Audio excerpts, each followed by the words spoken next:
Hi friends, welcome back to our channel. ఈరోజు recipe వచ్చి chicken అయితే కర్రీ చేస్తున్నానండి. ఇక్కడ చిక్కుడుకాయ అనేది నేను ఆల్రెడీ క్లీన్ చేసేసుకొని ఒలిచేసుకొని ఒక 2 సార్లు అయితే నీట్గా కడిగేసుకున్నానండి. కడుక్కున్న తర్వాత ఇక్కడ చికెన్ కూడా తీసుకున్నానండి. కొంచెం ఆ చికెన్ని కూడా ఇక్కడ నేనైతే క్లీన్ చేసేసుకొని పక్కన పెట్టేసుకున్నాను. మనం చికెన్ కర్రీ వండుకునేటప్పుడు ముందుగా చిక్కుడుకాయలని నేను ఒక పొంగు వచ్చేంత వరకు కూడా వేడి నీటిలో అయితే ఉడకబెట్టుకుంటానండి. అంటే మనకి కొంచెం పసరకంపు లాంటిది వస్తుంది కదండి. మనం పిల్లలైతే చాలామంది పిల్లలు తినరు, కొంచెం పసరు వాసన కింద అనిపిస్తుంది కాబట్టి ఉడకబెట్టి అయితే కర్రీ చేస్తే వాళ్ళకి కూడా బాగా నచ్చుతుందండి. ఇక్కడ నేనైతే కొంచెం ఒక పొంగు వచ్చేంత వరకు కూడా ఉడకబెట్టుకొని ఇంకొండి పక్కన పెట్టుకున్నాను. ఈ కర్రీకి వచ్చి నేను ఒక 2 టమాటాలు అయితే తీసుకొని మిక్సీ పట్టేసానండి. లేదంటే మీరు నార్మల్గా కూడా వేసేసుకోవచ్చు.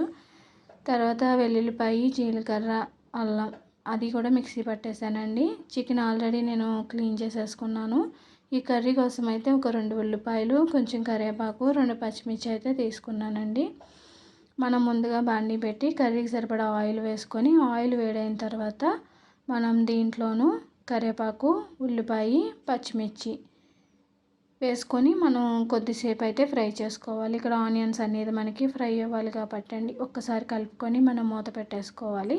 మళ్ళీ ఒకసారి తీసి చూసుకుంటే మనకి ఉల్లిపాయలు అనేది ఇంకొంచెం ఫ్రై అవ్వాలి. దానికోసం అయితే నేను ఇక్కడ టేస్ట్కి సరిపడా ఉప్పు, ఒక హాఫ్ స్పూన్ అయితే పసుపు అయితే వేసుకున్నానండి. ఒకసారి అయితే మళ్ళీ కలుపుకొని మనం ఏంటంటే ఈ ఉప్పు పసుపు వల్ల ఆనియన్ అనేది కొంచెం తొందరగా ఫ్రై అవుతుంది. మూత పెట్టేసుకుందామండి. మనకి మూత పెట్టుకుంటే కొంచెం తొందరగా ఫ్రై అవుతుంది.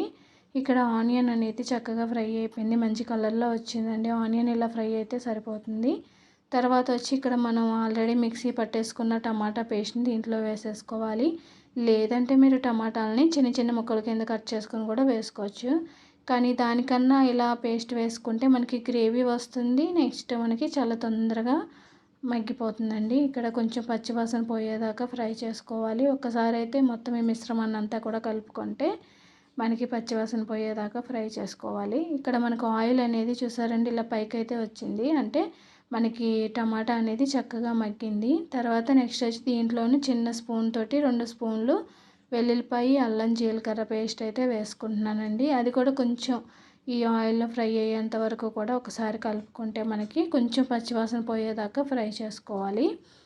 అది కొంచెం ఫ్రై అయిన తర్వాత మనకి దీంట్లోనూ ఆల్రెడీ చికెన్ అనేది వేసుకున్నానండి.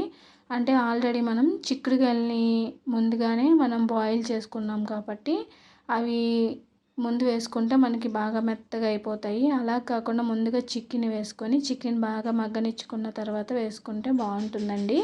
ఇక్కడైతే నేను చికెన్ అయితే వేసేసుకున్నాను.